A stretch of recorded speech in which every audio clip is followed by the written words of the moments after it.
லோக்சபா தேர்தல் நடந்து முடிந்து 12 நாட்களுக்கு பிறகு 2 மையங்களில் மறு ஓட்டுப்பதிவு நடத்த தேர்தல் கமிஷன் அறிவிப்பு வெளியிட்டுள்ளதற்கு முதல்வர் ஜெயலலிதா கடும் எதிர்ப்பு தெரிவித்துள்ளார்.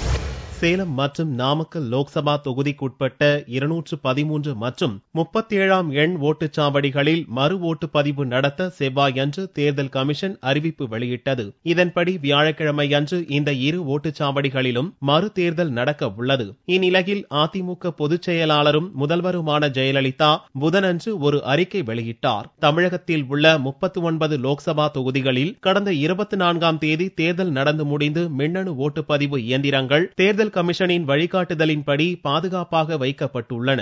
இந்நிலையில் ஓட்டுப்பதிவு நடந்து முடிந்து 12 நாட்களுக்கு பிறகு திடீரென்று 2 ஓட்டுப்பதிவு மையங்களில் மறு தேர்தலை அறிவித்திருப்பது வியப்பளிப்பதாக ஜெயலலிதா கூறியுள்ளார். சேலம் தொகுதி 213வது ஓட்டுச்சாவடியில் 77.61%, நாமக்கல் தொகுதி 37வது ஓட்டுச்சாவடியில் 80.26% ஓட்டுகள் பதிவாகி உள்ளதாக ஜெயலலிதா சுட்டிக்காட்டியுள்ளார். மேலும் மறு தேர்தல் தொடர்பாக அரசியல் கட்சியினர் மற்றும் வேறு யாரிடம் இருந்தும் எவ்வித புகாரும் வரவில்லை என்று கூறியுள்ள ஜெயலலிதா 48 மணி நேரத்திற்குள்ளாக மறு தேர்தல் அறிவிக்க வேண்டும் என்று தேர்தல் கமிஷன் விதிமுறைகளில் இருப்பதையும் சுட்டிக்காட்டியுள்ளார். மேலும் மறு தேர்தல் தொடர்பாக வாக்காளர்களுக்கு முறையான அறிவிப்பு தரவில்லை என்றும் போதுமான கால அவகாசம் அளிக்கவில்லை என்றும் கூறியுள்ள ஜெயலலிதா இந்நடவடிக்கை நேர்மையான தேர்தல் பணிகள் மீது சந்தேகத்தை ஏற்படுத்துவதாகவும் கூறியுள்ளார்.